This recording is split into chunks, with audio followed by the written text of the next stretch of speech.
ಪ್ರಭು ಯೇಸುವಿನಲ್ಲಿ ಅನುಗ್ರಹಿತರಾದ ಪ್ರಿಯರೇ, daily blessing ಅಲ್ಲಿ ದೇವರ ಜೀವವಿರುವ, ದೇವರ ವಾಕ್ಯವನ್ನು ಆಲಿಸುವ ಒಂದೊಂದು ವ್ಯಕ್ತಿಯನ್ನು, ಕುಟುಂಬವನ್ನು, ನಿಮ್ಮೆಲ್ಲರ ಪ್ರಾರ್ಥನೆಗಳನ್ನು ಇಂದು ಆಲಿಸುವ ದೇವರ ವಾಕ್ಯದಲ್ಲಿ ಸಮರ್ಪಿಸಿ ಪ್ರಾರ್ಥಿಸುತ್ತೇನೆ. ಇದರ ಜೊತೆ ಇಂದು ಎಲ್ಲ ಕನ್ಯಾಸ್ತ್ರೀಯರಿಗಾಗಿ ಪ್ರಾರ್ಥಿಸುತ್ತೇನೆ. ಎಲ್ಲ ಸಭೆಯಲ್ಲಿರುವ ಕನ್ಯಾಸ್ತ್ರೀಯರು, ಮಿಷನ್ ಪ್ರದೇಶದಲ್ಲಿ ಸೇವೆ ಮಾಡುತ್ತಿರುವವರು, ಹಾಸ್ಪಿಟಲ್ನಲ್ಲಿ ಸೇವೆ ಮಾಡುತ್ತಿರುವವರು, ಟೀಚರ್ ಆಗಿ ಸೇವೆ ಮಾಡುತ್ತಿರುವವರು, ಇವರೆಲ್ಲರನ್ನು ಸಮರ್ಪಿಸಿ ಇಂದು ಡೈಲಿ ಬ್ಲೆಸ್ಸಿಂಗ್ ಶುಶ್ರೂಷೆಯಲ್ಲಿ ಪ್ರಾರ್ಥಿಸುತ್ತೇನೆ. ದೇವರ ಮನಸ್ಸಿನಲ್ಲಿ ಜಾಗ ಇರುವವರು ಆಗಿದ್ದಾರೆ ಎಲ್ಲ ಕನ್ಯಾಸ್ತ್ರೀಯರು. ದೇವರ ಪದ್ಧತಿಯಲ್ಲಿ ಆರಿಸಲ್ಪಟ್ಟವರು, ಕರೆ ಹೊಂದಿದ್ದವರು ಆಗಿದ್ದಾರೆ. ಹಲ್ಲೆಲೂಯ. ನಮಗೆ ಪ್ರಾರ್ಥಿಸೋಣ. ಪ್ರಭುವೇ, ಇವರನ್ನು ಆರಿಸಲ್ಪಟ್ಟಿದ್ದಕ್ಕಾಗಿ ಸ್ತೋತ್ರ ಸಲ್ಲಿಸುತ್ತೇವೆ. ಇವರ ಜೀವನವನ್ನು ಸಮರ್ಪಿಸಿ ಪ್ರಾರ್ಥಿಸುತ್ತೇವೆ. ಇವರ ಶಕ್ತಿ, ತಾಕತ್ತು, ಬಲಹೀನತೆ ಆಗಿರುವ ಹೀನ ಸ್ಥಿತಿ ಎಲ್ಲವನ್ನು ದೇವರಿಗೆ ಸಮರ್ಪಿಸಿ ಪ್ರಾರ್ಥಿಸೋಣ. ಪ್ರಿಯರೇ, ನಮ್ಮನ್ನು ತಿಳಿಯುವ ಒಳ್ಳೆಯ ದೇವರಿದ್ದಾರೆ. ಬಾರಕನ ಗ್ರಂಥ 4ನೇ ಅಧ್ಯಾಯ 30ನೇ ವಾಕ್ಯ ಹೀಗೆ ನುಡಿಯುತ್ತದೆ: ಜೆರುಸಲೇಮೇ, ಧೈರ್ಯದಿಂದಿರು, ನಿನ್ನನ್ನು ಹೆಸರಿಸಿದ್ದಾತ ನಿನಗೆ ಆದರಣೆ ನೀಡುವನು. ನಿರೀಕ್ಷೆಯಿಂದ ದೇವರ ವಾಕ್ಯವನ್ನು ನಮಗೆ ಆಲಿಸೋಣ. ಯೋವಾನನ ಶುಭ ಸಂದೇಶ 1ನೇ ಅಧ್ಯಾಯ 47 ಮತ್ತು 48ನೇ ವಾಕ್ಯವನ್ನು ನಮಗೆ ಆಲಿಸೋಣ. ತಮ್ಮ ಬಳಿಗೆ ಬರುತ್ತಿದ್ದ ನತಾಯೇಲನನ್ನು ಕಂಡು ಯೇಸು, ಇಗೋ ನೋಡಿ, ನಿಜವಾದ ಇಸ್ರಾಯೇಲನು, ಈತನಲ್ಲಿ ಕಪಟವಿಲ್ಲ ಎಂದು ನುಡಿದರು.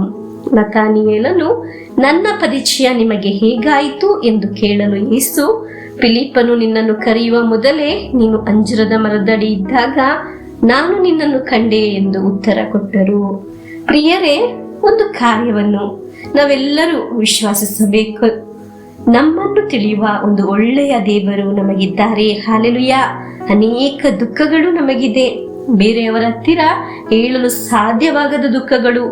ಅನೇಕರಿಂದ ನಾವು ತಳ್ಳಲ್ಪಟ್ಟಿದ್ದವರು ಆಗಿದ್ದೇವೆ, ಅವಮಾನವನ್ನು ಅನುಭವಿಸಿದ್ದವರು ಆಗಿದ್ದೇವೆ.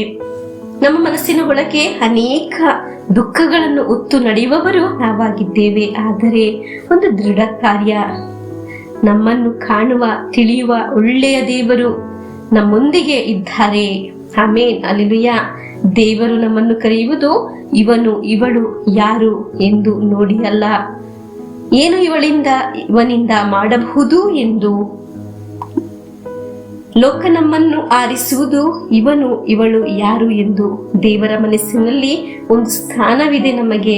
ಎಲ್ಲಿಯೂ ಒಂದು ಸ್ಥಾನವು, ಅಂಗೀಕಾರವು ಲಭಿಸಿಲ್ಲವಾದರೂ ದೇವರ ಮನಸ್ಸಿನಲ್ಲಿ ಒಂದು ಸ್ಥಾನವಿದೆ. ಹಲ್ಲೆಲೂಯ. ದಾವೀದನ ಕುರಿತು ಹೇಳುವುದು ಇದಾಗಿದೆ: ದೇವರ ಹೃದಯದಲ್ಲಿ ಇಷ್ಟವಾದ ಒಂದು ವ್ಯಕ್ತಿ ಎಂದು. ದೇವರ ಹೃದಯದಲ್ಲಿ ಒಂದು ಸ್ಥಾನವಿದೆ ನಮಗೆ. ಹಲ್ಲೆಲೂಯ. ಆಮೆನ್. ದೇವರ ಮಾತಾಗಿದೆ: ನಿನಗೆ ಹೆಸರಿಸಿದಾತ ನಿನಗೆ ಆದರಣೆ ನೀಡುವವನು, ದಾರಿ ತೋರಿಸುವನು. ಆಮೆನ್. ದೇವರಾಗಿದ್ದಾರೆ ನಮ್ಮ ಎಲ್ಲರ ಕರ ಹಿಡಿದು ನಡೆಸುತ್ತಿರುವುದು. ಪ್ರಿಯರೇ, ನಮಗೆ ಪ್ರಾರ್ಥಿಸೋಣ. ಎಷ್ಟು ಜನ ಪ್ರೀತಿಯ ಕನ್ಯಾಸ್ತ್ರೀಯರ ಪ್ರಾರ್ಥನೆಯಲ್ಲಿ, ಸೇವೆಯಲ್ಲಿ ಅನುಗ್ರಹಿಸಲ್ಪಟ್ಟವರು ಇದ್ದಾರೆ.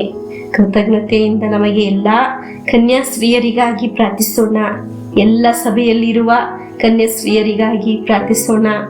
ಈ ವಾಕ್ಯ ಆಲಿಸುವ ಎಲ್ಲರಿಗೂ ಪ್ರಾರ್ಥಿಸೋಣ. ಇಂದು ಆಲಿಸುವ ವಾಕ್ಯದಿಂದ ಅಭಿಷೇಕಲ್ಪಡಿಸಲಿ ಎಂದು ಪ್ರಾರ್ಥಿಸಿ ಪ್ರಭು ಯೇಸುವಿನ ಆಶೀರ್ವಾದವನ್ನು ನಮಗೆ ಸ್ವೀಕರಿಸೋಣ. ನಿನ್ನನ್ನು ಹೆಸರಿಸಿದ್ದಾತ ನಿನಗೆ ಆದರಣೆ ನೀಡುವನು. ಆಮೆನ್. ನಮ್ಮೇ ಪ್ರಭು ಯೇಸು ಕ್ರಿಸ್ತರ ವರಪ್ರಸಾದವು, ದೇವರ ಪ್ರೀತಿಯು, ಪವಿತ್ರಾತ್ಮರ ಅನ್ಯೋನ್ಯತೆಯು ನಿಮ್ಮೊಡನ ಇರಲಿ.